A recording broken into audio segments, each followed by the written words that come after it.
तरह के हैं। अब देखो क्या बोल रहे हैं मुझे, diagram shows the triangle A and the line L. Triangle A is mapped onto triangle B by reflection in line L. Draw and label triangle B. Triangle B मतलब ए का रिफ्लेक्शन बनाना है, तो क्या करेंगे हम लोग, सबसे पहले इस पॉइंट को, इनके पॉइंट्स को मार्क कर देंगे लाइक दिस। पॉइंट्स को मार्क करने के बाद आपको कैसे जाना पड़ेगा, डायगोनल जाना पड़ेगा या फिर आप किस तरह जाओगे इसमें? क्या हमें डायगोनल जाना पड़ेगा या हमें यूं जाना पड़ेगा, बताओ। सर क्या सो बोल that we can reach the, मैं ये कहना चाह रहा हूं, we have to reach this line perpendicularly. So should I move like this or this? क्या मैं वर्टेक्स के पास, लाइन के पास जाने के लिए मैं यूं मूव करूं या परपेंडिकुलर के लिए डायगोनल मूव करूं, ये पूछना चाह रहा हूं। Diagonal sir? डायगोनल जाएंगे ताकि 90 डिग्री यहाँ परपेंडिकुलर पहुंच सके, तो हर पॉइंट के लिए वहीं डायगोनल जाएंगे, जिस तरह का डायगोनल वहां यहाँ कवर होगा उसी तरीके का वहां पे भी कवर होगा। सो अगर मैं वन वाले की बात करूं तो one diagonal and half, 1.5 diagonals, वहां पे भी half diagonal and then one, तो यहाँ पे एक पॉइंट आ गया। ठीक है, जी सर। बाकी का आप लोग बताओ मुझे। टू वाले का बताओ कहाँ आएगा वो, कोऑर्डिनेट बताओ। 5 पे आ जाएगा। 5 पे आ जाएगा, गुड। और थ्री वाले का बताओ। 2,5 पे। 2,5, जबरदस्त। सर ये समझ नहीं आई ये कैसे किया। ये मैं समझ में नहीं आया, देखो ऐसे गए हम लोग डायगोनल, तो डायगोनल हमें वहां पे भी उतने डिस्टेंस पे जाना होगा, ये पॉइंट टू आ गया। पॉइंट वन के लिए हम लोग 1.5 ऑफ द डायगोनल गए थे, तो यहाँ पे भी half and then one diagonal, तो यहाँ पहुंच गए। अगर मैं पॉइंट थ्री की बात करूँ तो उसके लिए हमें लाइन तक रीच करने के लिए कितना डायगोनल जाना पड़ रहा है, एक डायगोनल, ये तक। दो डायगोनल, तो उसी तरीके से वहां पे भी एक डायगोनल एंड देन दो डायगोनल। ये रहा, 3 पॉइंट्स बन गए, आपने लाइन बना लिया उनको। ठीक है, सर तो सही है। जी जी, समझ गया समझ गया। हाँ, ये है क्या, ये किया क्या है मैंने अब्दुल्ला, ये बताओ। रिफ्लेक्शन है, रोटेशन है, ट्रांसलेशन है, एनलार्जमेंट है, क्या है? Sir reflection. रिफ्लेक्शन है। सर एक सेकंड, रिफ्लेक्शन। सर ट्रांसलेशन की आप, है उसकी हमने। आपकी आवाज बेटा बहुत कम आ रही है मुझे। सर ट्रांसलेशन की है। ट्रांसलेशन नहीं की है हमने, रिफ्लेक्शन की है। रिफ्लेक्ट किया है इसको, देखो रिफ्लेक्ट नहीं लग रहा आपको? जी सर। ट्रांसलेट का तो मतलब होता है ये बनाया है आपने, ट्रांसलेट का मतलब समझना, ये ट्रांसलेट का मतलब है ये ऐसा बना हुआ है, ऐसा ही उठा के कहीं और ले जाओ, ये है ट्रांसलेशन। जी सर। समझ गए? जी। ठीक है, तो आगे चलते हैं।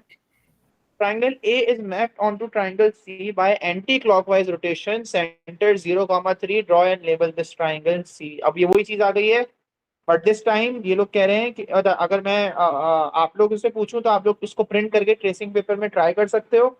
अभी फिलहाल है, मैं ट्रेसिंग पेपर वाले वापस नहीं समझा रहा, वो आप लोग देख लेना उसमें। मैं अभी आप लोगों को वेक्टर्स वाला ही बता देता हूँ इसके अंदर। सो 0 और 3 को मार्क करना है, 0 और 3 पॉइंट ये है, ये हमारा सेंटर पॉइंट है, सेंटर ऑफ रोटेशन है। सेंटर ऑफ रोटेशन है, anti degree, anti clockwise rotation करनी है 90 डिग्री पे। तो जल्दी से हम लोग इसके क्या बना लेते हैं, हम लोग इसके वर्टेक्स के वेक्टर्स बना लेते हैं। किसके, ए के बनाने, किसके बनाने, ए के बनाने ना, सही है। तो ए हमारा वहां पे है। तो चलो मैं बताता हूँ इस बार, आप लोग बताते रहते हो, अब मैं बताता हूँ।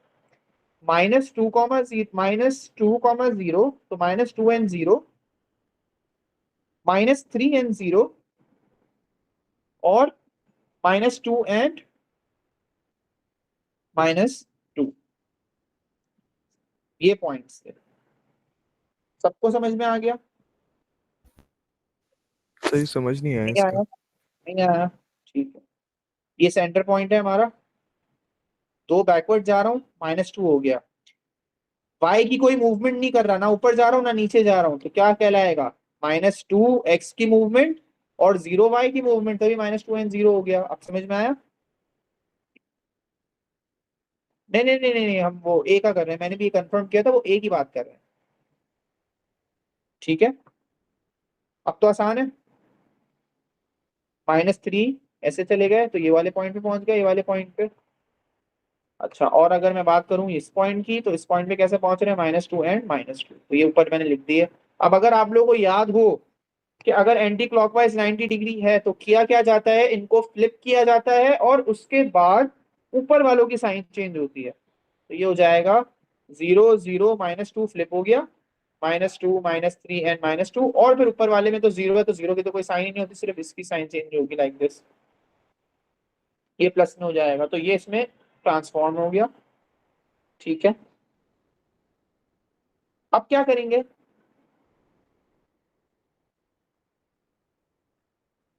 अब हम लोग 0 एक्स की मूवमेंट है और वाई की मूवमेंट कह रहे हैं -2 है, तो इसी इसी पॉइंट से, इसी सेंटर पॉइंट से आपको क्या करना है, -2 करना है, मार्क ये आ गया -2। फिर इसी पॉइंट से 0 एंड -3 मार्क करना है, तो 0 एंड -3 ये पॉइंट। इसी पॉइंट से +2 मार्क करना है, -2 मार्क करना है, +2 एंड -2 ये पॉइंट आ गया। ये आपका बन रहा है रोटेटेड एंटी क्लॉकवाइज शेप। हो गया आसान, जो अभी भी मुश्किल लग रहा है इसको लेबल कर देंगे सी, क्योंकि इन्होंने कहा था ये सी है। हो गया जी आसान, सर, आ गया समझ। चलो आगे जबरदस्त। हाँ जैद क्या कह रहे हो। कह रहा था, आगे समझ में। यही चीज पता है क्या करते हैं, अगर हम लोग इसको रोटेट करने से पहले अगर हम ट्रेसिंग पेपर में कर रहे होते तो ट्रेसिंग पेपर के अंदर बेसिकली ये ऐसा बनता, आप इसको ऐसे ट्रेस कर रहे होते, बिल्कुल ऐसी ही ट्रेसिंग करते, और उसके बाद यहाँ पेंसिल रखते जहां मैंने रेड डॉट बनाया है, और इसको साथ साथ जब आप लोग उसको साथ घुमाते ना, तो ये भी घूमता कुछ इस तरीके से, और घूम घूम के ये जब आता तो आपका ये यहाँ आ जाता। तो ट्रेसिंग पेपर आप लोगों ने देख भी लिया है। ट्रेसिंग पेपर आसान मेथड है, छोटा मेथड है, जल्दी से हो जाता है। ट्रेस करना है और आपको रोटेट करना है, लेकिन रोटेट में अक्सर बच्चे कंफ्यूज जाते हैं कि इनको कैसे रोटेट करना है। तो अगर आपके पास ट्रेसिंग पेपर ऐसा है तो ये पोर्ट्रेट है उसका, और उसी का लैंडस्केप करना होगा आपको। ये अगर पोर्ट्रेट है आपका, इस तरह आपने यहाँ शेप बना दिया लाइक दिस, अब आप क्या करोगे, उसी को ऐसे रोटेट करोगे तो आपका शेप कहाँ चले जाएगा, आपका शेप यहाँ चले जाएगा। ठीक है, आ रही है बात समझ में। जब तक आपने पोर्ट्रेट से लैंडस्केप नहीं किया, इसका मतलब आपने पूरी रोटेशन नहीं की है, ये बात याद रखना। क्लियर। यस। चलो गुड। अब देखो क्या लग रहा है, अब ये देखना है किसी चीज से कनेक्ट करेंगे। अगर इन्होंने बी भी बनवाया और सी भी बनवाया ना, तो कुछ ना कुछ कनेक्शन होगा। Triangle C is mapped on to triangle D, triangle C is mapped on to triangle D by reflection, triangle C is mapped on to triangle D by reflection in line L. इसी line L की एक और reflection बनानी है, triangle D बनाना है। मैं green से बना रहा हूं, किसका रिफ्लेक्शन होगा वो, ट्राइंगल डी का रिफ्लेक्शन। मतलब ये जो ट्राइंगल सी बनाया है ना, ट्राइंगल सी से ट्राइंगल डी बनाना है, मतलब ट्राइंगल सी का जो रिफ्लेक्शन होगा वो ट्राइंगल डी बनेगा, तो इसी को रिफ्लेक्ट करना है। आगे देखते हैं और क्या क्या बोला हुआ है, फिर उसके बाद फिर आगे चलेंगे। चलो पहले रिफ्लेक्शन बनानी पड़ेगी, रिफ्लेक्शन बनाओ। ये पॉइंट तो उसी पे आ रहा है, तो उसको तो ये तो रिफ्लेक्ट नहीं होगा, ये रिफ्लेक्ट होंगे ये वाला पॉइंट, पॉइंट 1, ये वाला पॉइंट 2। कैसे रिफ्लेक्ट करेंगे, आप लोग क्या करोगे, इसके अंदर डायगनली मूव करोगे, एक डायगनल मूव हुए वहां पे भी एक डायगनल मूव हो गई, यहाँ पे आएगा पॉइंट। क्लियर। जी सर। इसी तरीके से इस पॉइंट से वर्टेक्स 2 से आपको क्या करना है, डायगनली मूव करना है एंड हाफ डायगनल, तो ये 1.5 डायगनल हो गया, यही 1.5 0.5 एंड देन 1 डायगनल यहाँ पे आ जाएगा पॉइंट। तो आपकी रोटेशन, आपकी रिफ्लेक्शन कैसी बन रही है, आपका डी कैसे बनने वाला है, ऐसे बनने वाला है, ये बन गया डी। ये आपने डी बना के दे दिया उनको, बिल्कुल सी का रिफ्लेक्ट दिखा दिया।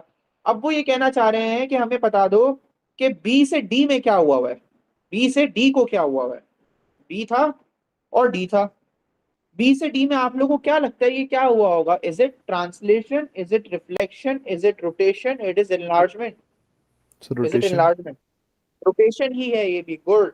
अब देखो एक मसला है, यहाँ पे तंग हो गए थोड़ा सा आप लोग। इसमें पता है क्या करना है, हमें हमें ये पता करना होता है कि अगर आप लोग लिखोगे ना यहाँ पे आंसर में कि रोटेशन है, तो आप लोगों को बताना है 90 डिग्री है। अब आप लोग को ये भी बताना है क्लॉकवाइज है या एंटी क्लॉकवाइज है, ये बताओ, ये तो आप लोग बता सकते हो, फिगर आउट कर सकते हो जी। सर कौन सा वाला? मुझे ये बताओ कि 90 डिग्री क्लॉकवाइज है एंटी क्लॉकवाइज है, बी टू डी, बी से सर डी में जाने के क्लॉकवाइज। लिए। क्लॉकवाइज है, तो 90 डिग्री आप लोगों ने रोटेशन बता दी, 90 डिग्री रोटेशन क्लॉकवाइज, ये 2 मार्क्स मिल जाएंगे। अब ये 1 मार्क पता है किस चीज का मिलेगा जो हम लोग को नहीं मिल रहा है अभी, ये मिलेगा आपको सेंटर पॉइंट का या सेंटर ऑफ रोटेशन का मिलेगा। अब ये तंग करता है थोड़ा सा, इसके लिए थोड़ी मेहनत है, और मार्क एक ही है। सेंटर ऑफ रोटेशन के लिए पता है करना क्या पड़ेगा, सेंटर ऑफ रोटेशन के लिए आप लोगों को कॉरेस्पॉन्डिंग पॉइंट्स लेने सबसे पहले। अगर मैं बात नहीं ना, कहाँ दिया हुआ है सेंटर, 0,3 तो हमें ए से सी बनाने के लिए दिया था, ए को सी बनाने के लिए दिया था। क्या पता इसमें भी ये हो सकता है, हो सकता है। सर ये बात सही समझाते हैं, मेरा अटक रहा था नेट। वैसे आप सही कह रही हो, यही लग रहा है मुझे भी, अब 0,3 ही आ रहा है इसमें, इत्तेफाकन सेम आ रहा है, क्योंकि मैंने गौर किया अभी 0,3 ही है, गुड। लेकिन अक्सर हमारे पास जो है वो रोटेशन बताने के लिए करते हैं। तो नेक्स्ट क्वेश्चन में बता देता हूँ कि नेक्स्ट क्वेश्चन में कहाँ पे वो आपसे सेंटर ऑफ रोटेशन मांग रहा होगा। देखो यही है सेंटर ऑफ रोटेशन, सही है, गुड। तो हम इस ख्वारी से बच गए जो अभी हम लोग करने वाले थे, क्योंकि सेंटर ऑफ रोटेशन निकालना थोड़ा सा ख्वारी वाला काम है। बहरहाल ये क्वेश्चन कंप्लीट होता है, इसमें आपको 3 मार्क मिल जाएंगे, 1 मार्क सेंटर ऑफ रोटेशन का, 1 मार्क रोटेशन बताने का, 1 मार्क 90 डिग्री क्लॉकवाइज। क्या कह रहे हो? सर इसका पार्ट 3 वापस समझाते हैं, मेरा नेट अटक रहा था, समझ नहीं आया ये रोटेट वाला। पार्ट 3 में देखो बेटा, पार्ट 3 में उन्होंने कहा है कि ट्राइंगल सी जो है ट्राइंगल डी में मैप हो रहा है by the reflection in line L. मतलब ये जो लाइन एल बनी हुई थी, ट्राइंगल डी बना दो, ट्राइंगल सी का रिफ्लेक्शन बना दो। रिफ्लेक्शन आपको आता है, आप आराम से बना सकते हो, ठीक है, यहां तक समझ में आ गई? जी सर। अब वो कह रहे हैं बी से डी में हुआ क्या है। अगर मैं सब वो पूछना चाह रहे हैं कि बताओ transformation that maps triangle B to triangle D, तो ट्राइंगल बी से ट्राइंगल डी में क्या हुआ है, तो it's basically clockwise 90 degree rotation with the centre same that is 0,3, ठीक है। ओके, इसका एक मिनट क्वेश्चन दिखा सकते हैं?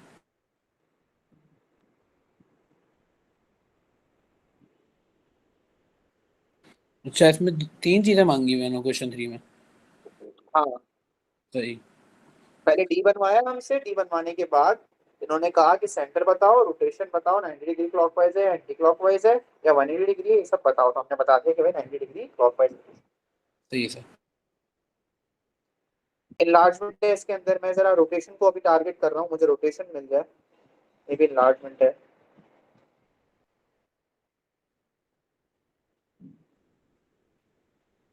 ये रहा मैट्रिक्स, ये आता था आप लोगों के पास पहले, अब ये नहीं आएगा, मैट्रिक्स वाले क्वेश्चन नहीं करना।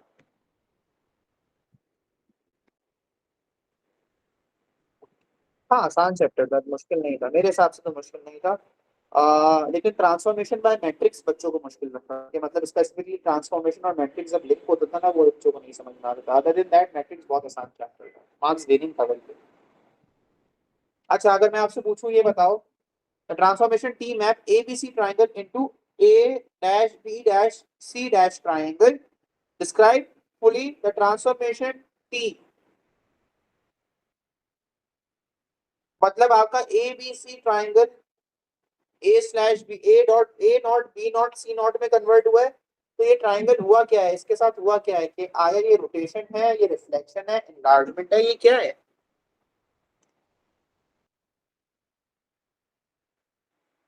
यस। दोबारा रिपीट करें। ये पूछना चाह रहे हैं आपसे कि ये रोटेशन है, रिफ्लेक्शन है, एनलार्जमेंट है, ट्रांसलेशन है, क्या है ये? शेप जो है एबीसी ट्राइंगल जो है वो A not B not C not triangle में कन्वर्ट हुआ है। और से देखो, रोटेशन किस सेंस में कह रही हो आप, हो भी सर सकता है रोटेशन हो, ट्रांसफॉर्मेशन। गलत करना पड़ेगा, लेकिन आप लोग मुझे बताओ रोटेशन किस सेंस में है? मुझे रोटेशन नहीं लग रहा है, बहरहाल बहरहाल मुझे कुछ और लग रहा है। Sir transformation. हाँ, आपकी आवाज कम आ रही है अपना। Sir transformation. ट्रांसफॉर्मेशन किस चीज की हुई है? रिफ्लेक्शन हुई है, रोटेशन हुई है, एनलार्जमेंट हुई है, क्या हुआ है? रिफ्लेक्शन लग रहा चलो है एक एक करके एलिमिनेट करते हैं, एक एक करके एलिमिनेट करते हैं, मेरी बात सुनो, टेंशन ले लो आप लोग। सबसे पहले हटा दो इनलार्जमेंट, क्योंकि शेप सेम है। Agree? Side of the shape same. Sir जी। ठीक है, ये हटा दिया। ट्रांसलेशन भी हटा दो, क्योंकि उसमें ओरिएंटेशन भी सेम होती है, बस एक जगह से दूसरी जगह उठा के रख देते हैं, वो भी हटा दूं? वो भी हटा दिया। ठीक है, अब आगे आपका रोटेशन और रिफ्लेक्शन। मैंने कहा था ये कंफ्यूज करेंगे जब भी साथ होते हैं। तो सर ये अभी फातिमा ने रिफ्लेक्शन बताया है। रोटेशन नहीं है, तो ऑफ कोर्स रिफ्लेक्शन होगा, बट रिफ्लेक्शन कैसे है, तो इसके कॉरिस्पॉन्डिंग पॉइंट्स मैच करके देखो। जी से इसके सारे ये देखो, पॉइंट्स मैच हो रहे हैं। और इन सारे पॉइंट्स के मिड पॉइंट पे आपकी क्या होगी? Line of symmetry. Rotation. Line of symmetry बोल सकते हैं, लाइन ऑफ रोटेशन बोल दो, ज्यादा बेटर है। Line of reflection, I am sorry, line of reflection है इसके बीच में, ये रही लाइन ऑफ रिफ्लेक्शन। आप समझ में आ रहा है फातिमा, ये देख सकती हो अब आप। मैं अभी सिमेट्री बोलने वाला था। हाँ, क्वेश्चन में क्या कह रहे हैं? Describe fully the transformation T, तो आप लोग इसमें क्या लिखोगे? सिंपल वर्ड्स में, T is the reflection along the line. अब आपको लाइन ऑफ रिफ्लेक्शन की इक्वेशन भी पता होनी चाहिए। अब बताओ लाइन ऑफ रिफ्लेक्शन की इक्वेशन होगी कौन सी, जिसमें 8 पे 8 आ रहा है, 4 पे 4 आ रहा है, -4 पे -4 आ रहा है? कौन सी लाइन होगी ये? सर थोड़ा जूम करें। ये लाइन बताओ कौन सी होगी, बहुत इजी लाइन ये है ये। जीरो वाली। जो एक्स है वही वाई है। y sir is equal to x। y equals to x, ठीक है, तो अब आप लोग लिखोगे क्या? t is reflection along the line y equals to x। Sir इसमें भी मैट्रिक्स आ गया। हाँ, मैट्रिक्स आ गया, हटा दो उसको अभी, ये भी मैट्रिक्स का ही है। आगे चलते हैं, इस पे चलते हैं। Describe fully single transformation that map a into b। चलो बताओ, इसमें आएगा मजा।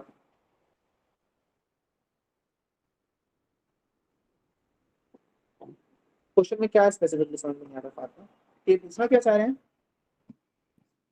वो ये पूछना चाहते हैं कि इन आपने जो भी ट्रांसफॉर्मेशन पढ़ी, रिफ्लेक्शन, रोटेशन, एनलार्जमेंट, ये सब आप इसको डिस्क्राइब करो कि इनमें से ये कौन सी है। मतलब ये that maps A on to B, मतलब कि ये ए था जो बी में कन्वर्ट हो गया है, तो इसके साथ हुआ क्या है, डिस्क्राइब करो इसको।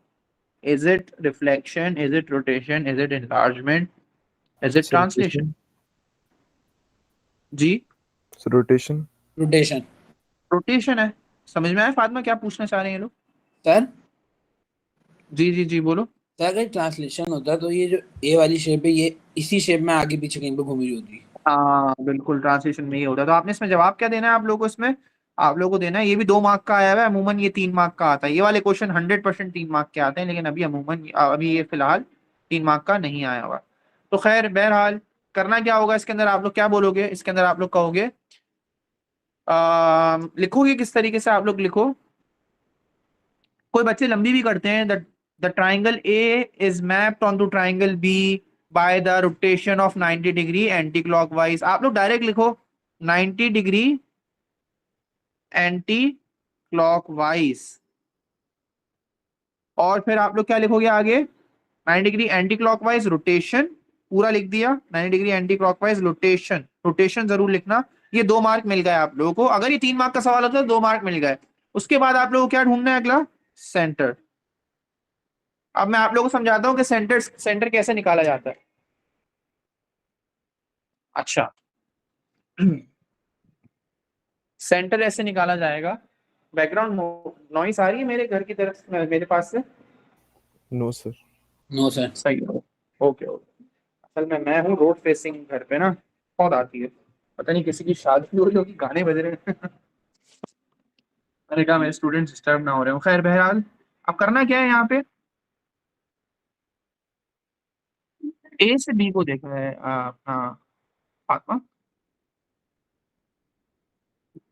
देखो घड़ी ऐसे चलती है ना, 12 1 2 3 4 5, ऐसे जाओगी तो एंटी जाओगे तो क्लॉकवाइज है, इसी के अपोजिट जाओगी ऐसे तो एंटी क्लॉकवाइज है। ठीक है, ये एंटी सर लेकिन क्लॉकवाइज वो है अगर आप 180 ए से बी डिग्री। में जा रही हो, सही है। सर क्लॉकवाइज भी तो जा सकते हैं। क्लॉकवाइज में फिर आप बोलोगे 270 डिग्री, है ना? सर ये भी गलत तो नहीं होगा? नहीं गलत तो नहीं होगा, लेकिन 90 डिग्री की बात की जाती है अमूमन, तो आप 90 डिग्री एंटी क्लॉकवाइज रोटेशन लिख दो, जी 90 सर। डिग्री के हिसाब से बताओ, ठीक है। Yes sir. ओके, नाउ हमें देखना है कि सेंटर क्या होगा। सेंटर निकालने की टेक्निक बताता हूँ आप लोगों को, गिव मी अ मिनट।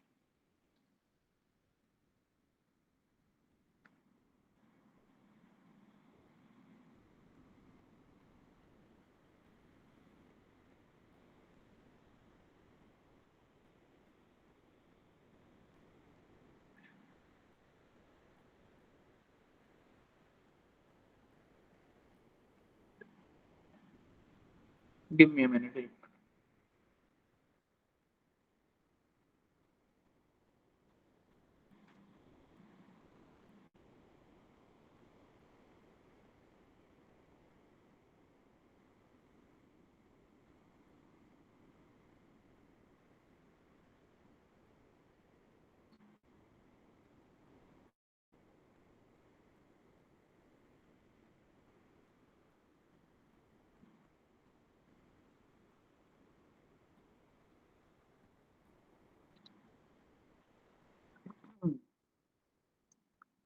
मुझे चाहिए स्केल की जरूरत है।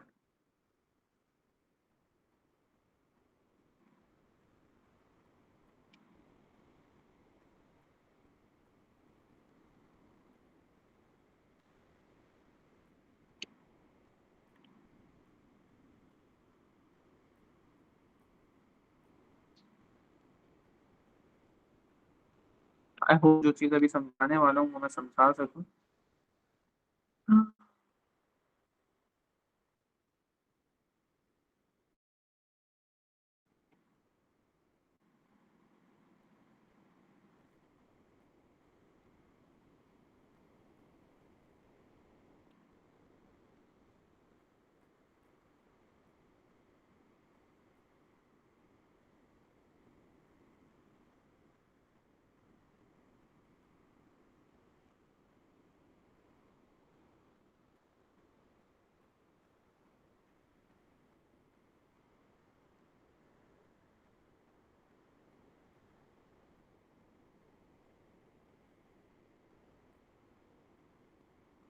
ओके, सो मिल गई, ठीक है।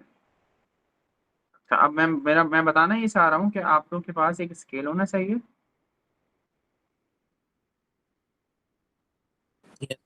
कॉपी हुआ, कॉपी क्यों नहीं हो रहा है? वेट,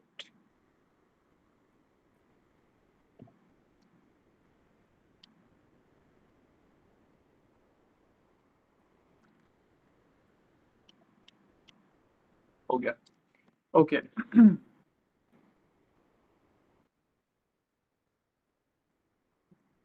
ये आ गया आपका एक स्केल फॉर एग्जाम्पल, ठीक है। ओके, सो क्या कहा जा रहा था, कहाँ पे थे हम लोग? हाँ, हमें क्या निकालनी थी, रोटेशन ना।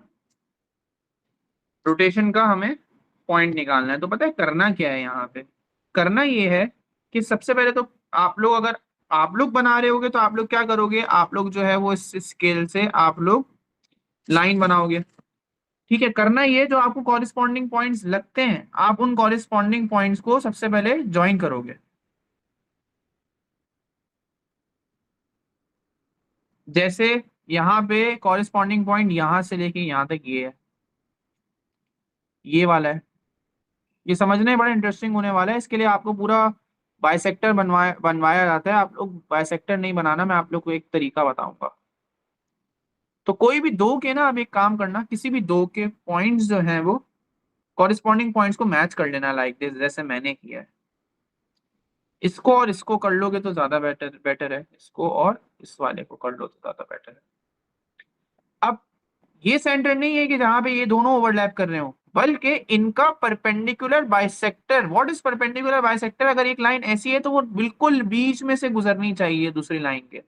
तो हम बोलेंगे ये आपकी जो दूसरी लाइन गुजरी है, ये वाली लाइन जो बड़ी बनाई है मैंने, लंबी बनाई है, ये आपकी क्या कहलाएगी, परपेंडिकुलर बाइसेक्टर। अब ये बनाए कैसे, क्वेश्चन है, ये बनाए कैसे?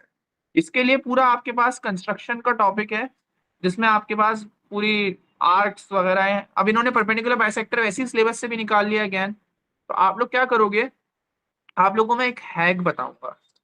जो स्केल हैक है, स्केल से ये हैक होता है, इसलिए मुझे टाइम लग गया मुझे स्केल निकालने में। हम लोग क्या करेंगे, उस स्केल को यूज करेंगे। सबसे पहले आप लोगों ने क्या किया, स्केल को यूज करा और उस स्केल से आपने क्या कर लिया, उस स्केल से आप लोगों ने लाइन ड्रॉ कर ली। सेकेंडली उसी स्केल से आप लोग इस लाइन को क्या करोगे, मेजर करोगे। ठीक है, मेजर करने के बाद आप लोग उसको हाफ कर दो। परपेंडिकुलर बाइसेक्टर क्या मतलब होता है, बीच में से लाइन गुजरेगी। तो ये सारी चीजें मैंने बता दी, इसको इतना कर देते हैं क्रॉप, सही है।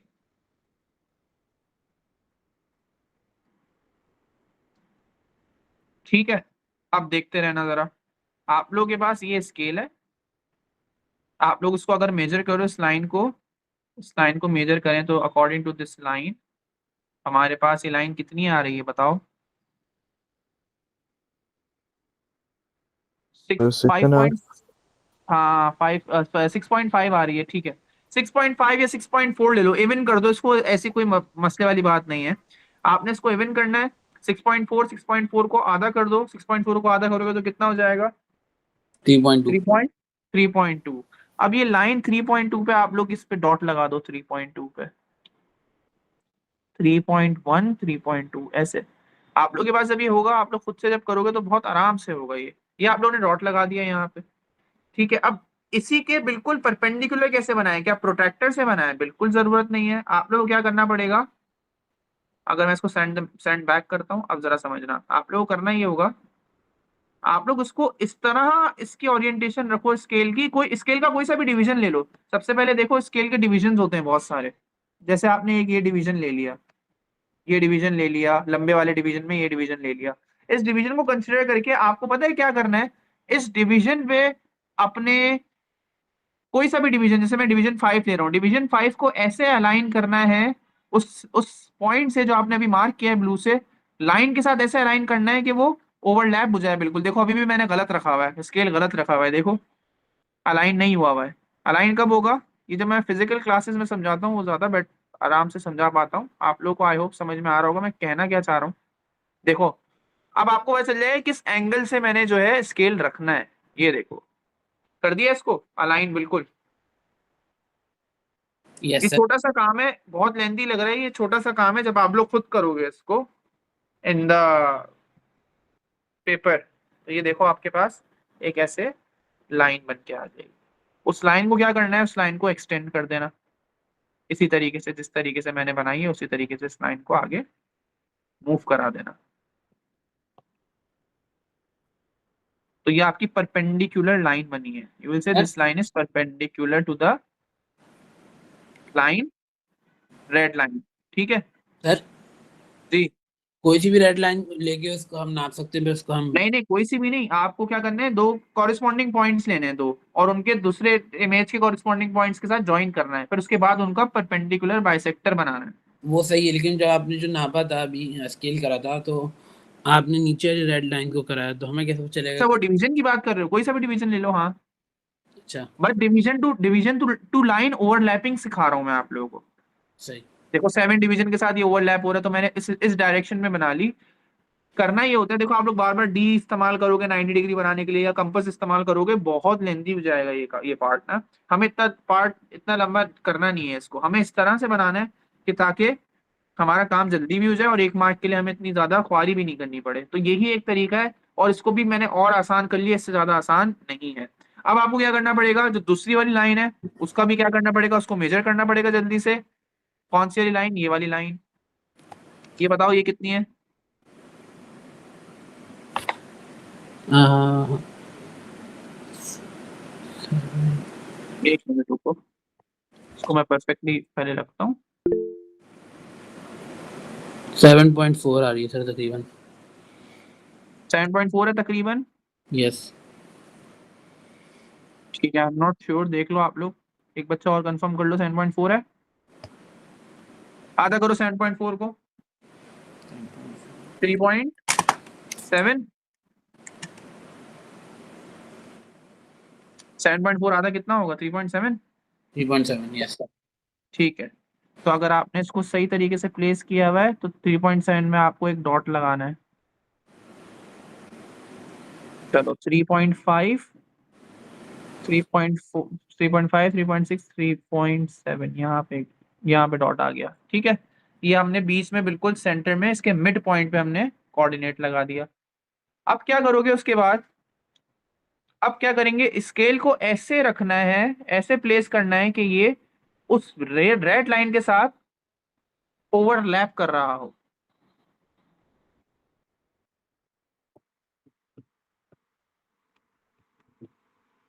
वेट,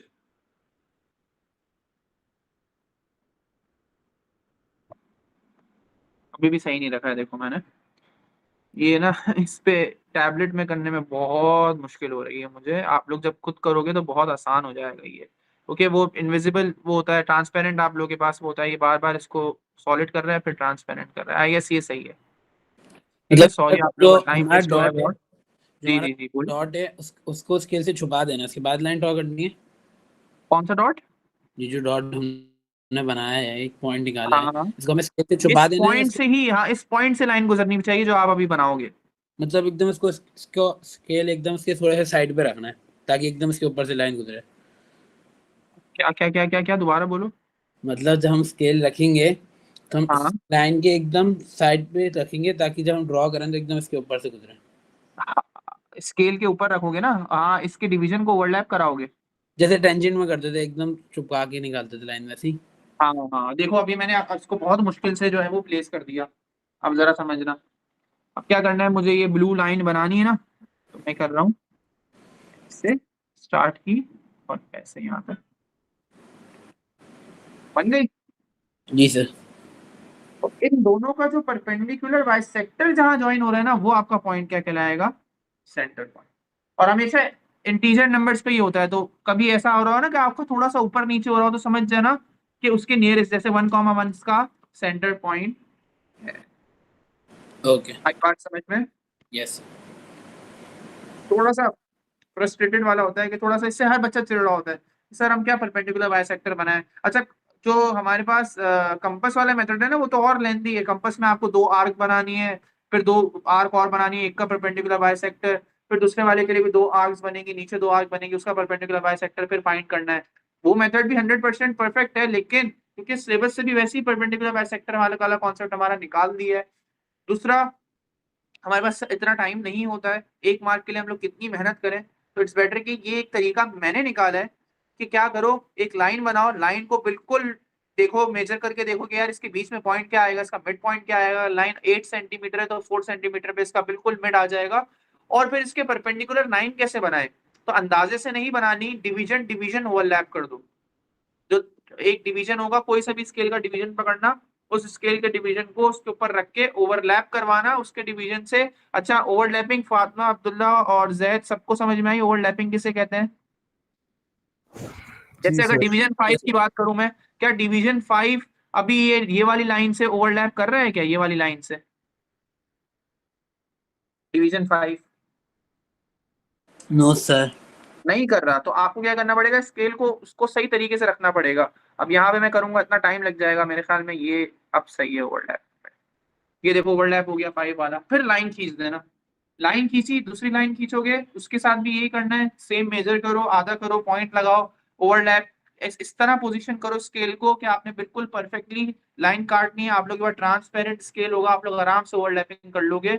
ये 2 काम हो गए, आपने लाइन खींची, जब लाइन खींच लोगे, दोनों लाइन का परपेंडिकुलर जहां बाइसेक्टर जहां इंटरसेक्ट कर रहा होगा वो आपका सेंटर पॉइंट है। तो सेंटर इसका क्या है, 1,1।